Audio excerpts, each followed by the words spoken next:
What's going on, Soul Tribe? I salute the divinity in you, and welcome to my channel, Alchemist. Justin here, and are you ready to set some intentions for this week? The sun is out. This is the time. The sky is lit. This is a lit week. The sun is wilding out. We have it entering into its exaltation of Aries, and so the sun is feeling brilliant. And you know what? For those of you who have their sun in Aries, happy solar return. And if you want to get a solar return reading from me, get to see what's coming up for you for the year, down in the description box there is a link to get in touch with me, talk about the services that I provide, and go from there, get you set up for the next year. But yeah, this is an important time. This is one of the equinox points, and so yeah, we got a lot to talk about here. And then and it doesn't stop. It's literally nothing but solar shenanigans. The sun is going to be forming a conjunction with not just Venus, who's retrograde, but also Mercury, who's retrograde as well. So the sun is bringing a lot of clarity here as well, and helping us rise above maybe the confusion that's been going on with maybe all this retrograde energy with the personal planets has been bringing up. But we'll get into all that here in a moment. If you're new here, again, my name is Justin, and one of the things that I do on this channel is talk about the Celestial News Weekly, the chit-chat going on up in the sky. And I'm going to be covering the week of March 20th through the 26th, and let's get into this thing, because on a Jupiter day, even better, the 20th of March, at about 2:02 a.m., and that's going to be Pacific time, the sun is going to be entering into Aries. Now, the sun. The sun is the life that fuels the body. This is the vitality, the life force, the higher light of the mind, the higher mind. That connection with source, that thing that wants to build. The sun can bring reputation, and in Aries, this is where the sun, like I said, finds its exaltation. And when a planet is exalted, it's where it's most celebrated in. And Aries it's different than how Mars is at home here when a planet's domicile. Here, the sun is bringing abundance. Because like I said, this is an equinox point. So whether you are harvesting your abundance or getting ready to grow your abundance is in the sentence. This is a prolific place for the sun to be, because it can just express itself just with ease. It doesn't have to think about it. It just does it. That's the beauty of Aries. It's the cardinal fire sign. They're active or yang in nature, and there is the sun can just do itself. It doesn't have to force itself to rise above. It just does. It's different than when the sun in Leo. It's a different type of energy. It's similar, but it's with Aries. Things are just growing. Things are just like there's a purity here too. I find because Aries you can sometimes think of as been related to the infant, and there is this kind of return to innocence, this return to almost kind of like a baptism by fire in a sense. I think with the sun in Aries, this could be a very rejuvenating energy for us, and this is a place to look to see where you have Aries in your chart. Because the sun is shining a light here and shining it bright, and then not meant to be in an aggressive way, but in a way where it's like, this is a place where you can really do some really great inner work here, find out where you've been repressing yourself, and let that side of you explore that a bit more, see what happens. And they live in this place of divine will, you know what I mean? This is one, for example, Leo risings. I love when we got planets going through Aries, because that's one, I got a bunch of Leo placements, but this is going through in traditional astrology, house of God. I've been jiving with spirit. It's been dope. So this would be a great time to think about your beliefs. How do you want to evolve? Or maybe this is happening in your career space, your 10th house. Maybe you got Cancer rising, and you're thinking about who you want to become. Can I do bigger? What do I want to achieve? Maybe this is happening in your home space. You want to change, you want to build on your foundation. Again, wherever this is, the sun is doing very well here. This is a really great time to connect with spirit during this time.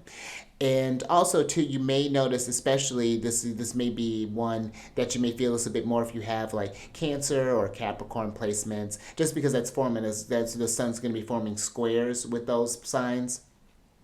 And then if you have Libra placements, because that's going to be forming an opposition. So those are going to be something to just kind of pay attention to during this time. See what comes up. You see what comes up for you.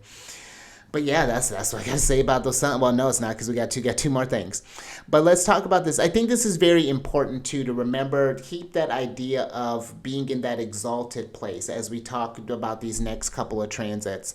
Because on a Saturn day, the 22nd of March, at about 6:07 p.m., the Sun and Venus, who's retrograde, are the Venus is just retrograde, they're forming a conjunction. And this is happening at 2 degrees and 39 minutes of Aries. Now, when you just talk about the conjunction energy in general, this is when the planets are fusing together with one another on the same degree point. And so there's this solar energy and this Venusian energy that's coming together there. And Venus is how we attract things, how we magnetize. Venus is our relationships with people, with sense, with taste, with color, with music, with everything.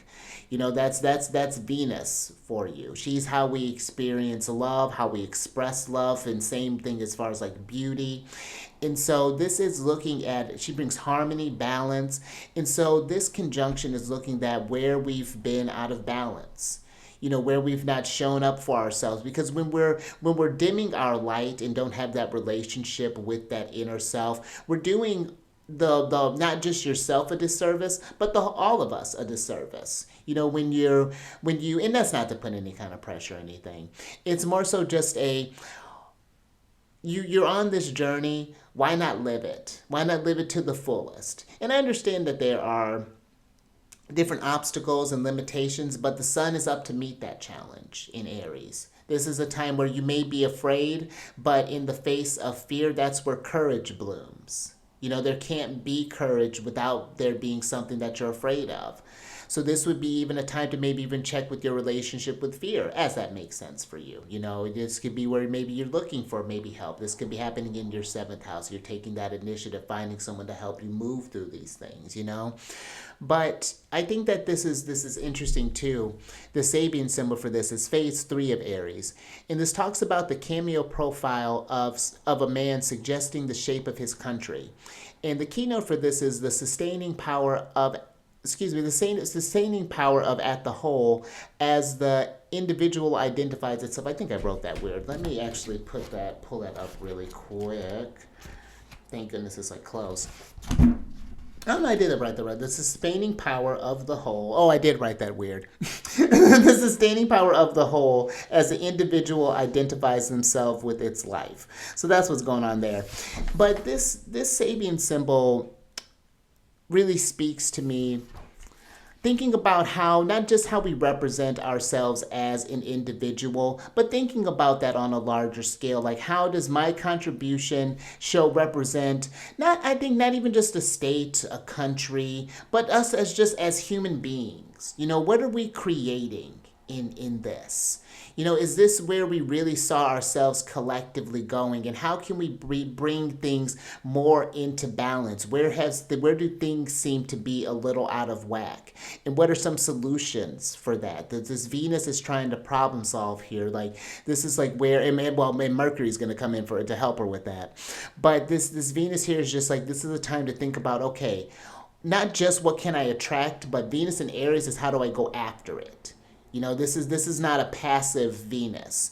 This is reflecting on maybe where, because the thing with retrogrades, it's not like you're just sitting still for 40 days and until Venus is done and then doing something. This is reviewing how maybe you can make more of this area of your chart again, if we're just talking on an individual. And when we do that, then ultimately that does benefit the collective, because you are reaching again for that state of exaltation, which inspires me to do the same thing, which inspires Jill, which inspires Sam, which inspires Bob, and then the nation's inspired.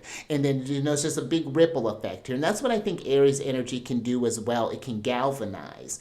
It can get it when fire energy is lit, and it's inspirational, and it's because that's what I think the sun can do here. The sun is inspiring in Aries, and when it's lined up with Venus, this could be attracting new people your way who help you carry your message across there. Like being hanging with just different things. Like do the people around me, is this really what represents who I am? And how did this happen? Just thinking about some larger, some individual thing, your relationship with self versus other. There's a lot going on there, but that's Venus. This is a complex situation here when we're thinking about how to integrate in this, how to be individuals in a oneness. It's a big thing to think about. But thankfully, we have the sun here, maybe bringing some more clarity on a moon day, because even though you may be feeling a lot. But on the 24th of March, at about 3:48 p.m., the sun will be forming a conjunction with Mercury, who's retrograde, at 4 degrees and 24 minutes of Aries.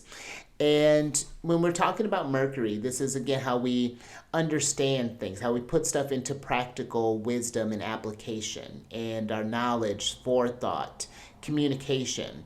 And so this can be a time where you've been thinking about, like, okay, what has been my calling? This is, maybe I've been going about something the wrong way, whatever this something is for you.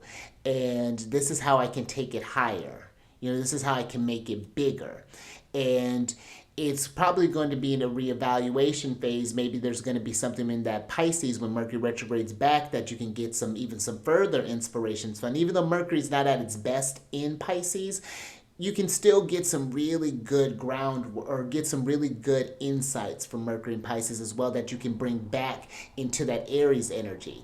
That Aries energy can get you the motivation, and the Pisces can give you that, like, okay, this is what I've been feeling about this. This is how I can get that feeling and make this, and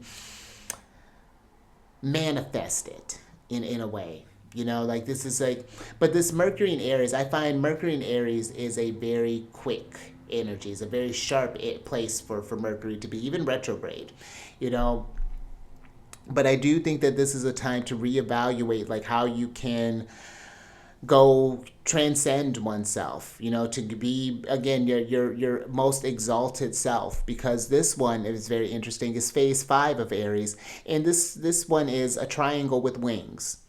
And the keynote for this is the capacity for self-transcending. And so this one's a very straightforward one here. This is taken in, I think that comes back to that, even imagination, where when that Mercury goes back into Pisces, you may come up with an idea with that sun in Aries. Something may come to you, and then when it gets into Pisces, it gets even bigger.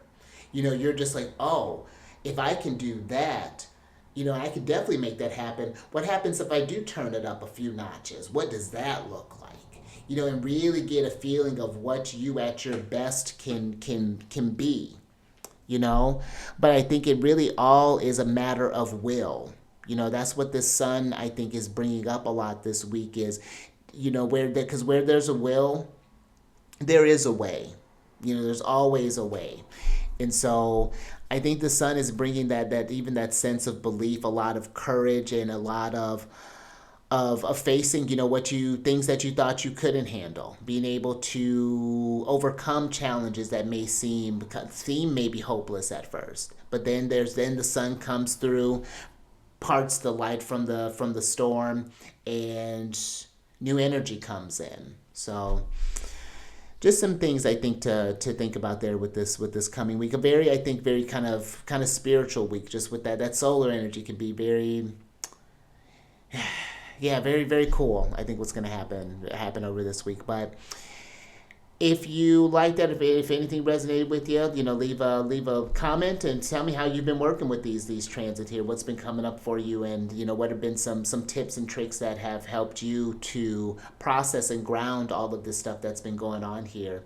And if you want to know what's going on, or like I said earlier, if you want to book a service or book any sort of consultation with me, there's a link for my email, and we can get in touch and just talk about what services I provide and which one would best work for you. And then also, if you want to work with the lunar shenanigans, I I have a link in the description box for my other channel, The Chariot and Friends, where I talk about what sign the moon's in, what phase she's in, when she happens to be going void of course. And I also do an I Ching reading and a tarot reading in there as well. So a whole bunch of mysticism for you. And also, too, on this channel, I do videos talk about different planets in different signs and different houses. So I don't know if I've done a bunch of Sun and Aries video yet. So I got these 12-sided dice here that I just roll, kind of, just roll, and Spirit tells me what we're doing. So I actually got the North Node up here next. But yeah, I think that's all I got for you here. So until next time, stay mindful out there. Keep raising that vibration through the roof, especially this week. I mean, every week, but especially this one. And I will catch you on the next one, Mercury Day.